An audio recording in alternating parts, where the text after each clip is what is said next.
the Belmont Bruins have virtually no chance of winning the NCAA men's basketball tournament. Ranked number 11 in the Midwest bracket, they'll be thrilled just to survive their second-round game against the Arizona Wildcats Thursday night. But by one measure, at least, the Nashville 10 University is the prohibitive tournament favorite.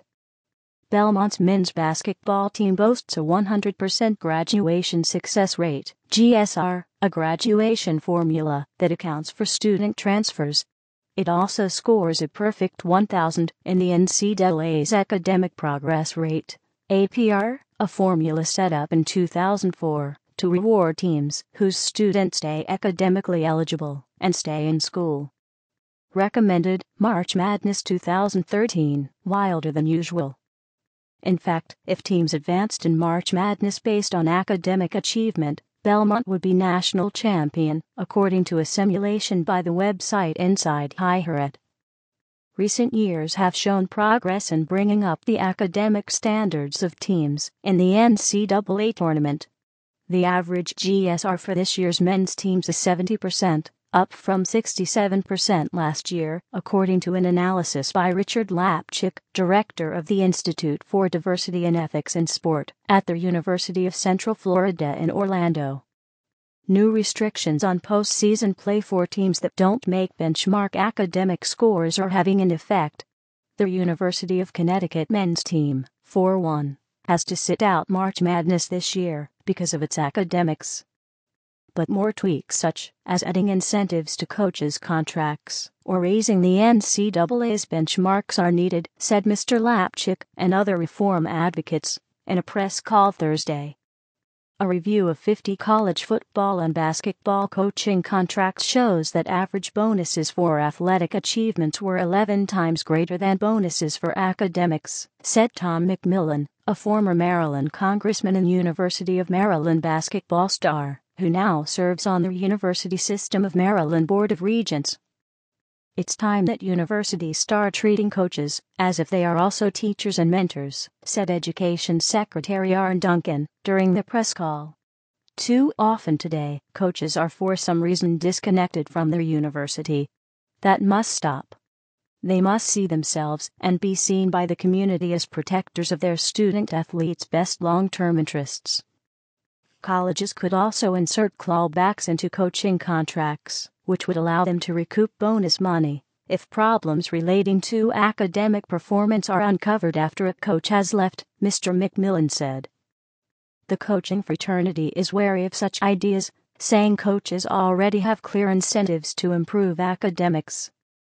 Coaches are champions of their student athletes graduating, says Jim Haney, executive director of the National Association of Basketball Coaches, in an email. Coaches whose programs fall below the necessary team APR minimum for eligibility for the NCAA Men's Basketball Championship are in jeopardy of losing their jobs, assuming they had been the coach the previous 4 years. Written or not into coaches' contracts, there is a heavy burden on coaches to graduate their student athletes and to maintain eligibility in the Men's Basketball Championship. Mr. Haney notes that 74% of men's basketball student athletes who entered in college in 2006 graduated. But Lapchick and others see a need for continued improvement. Raising academic requirements further could have a positive impact, he said. Currently, the minimum APR score to qualify for March Madness is 930, but 79% of the teams in this year's men's tournament already score above 950, Lapchick notes in his report, suggesting that the NCAA could move the bar upward. The NCAA could also shine a brighter light on the racial gap in college players' graduation rates, which doesn't factor into current standards. The teams in this year's men's basketball tournament have an average GSR of 90% for white players, compared with 65% for African Americans. If such gaps affected eligibility for tournament play, that would have an immediate effect on universities' approach to supporting athletes and to their admissions policies, Lapchick said. The schools need to accept only students that have a competitive chance academically. At some schools, student athletes, including black student athletes, graduate at significantly higher rates than their non-athlete peers. Schools like Duke, Villanova, and Notre Dame, which have graduation rates of 100% for both their male and female basketball teams, can be looked to as models, said Ben Jealous, president and CEO of the NAACP, during the press call. He also pointed to Xavier University, which boasts a 97% GSR for all its Division I athletes.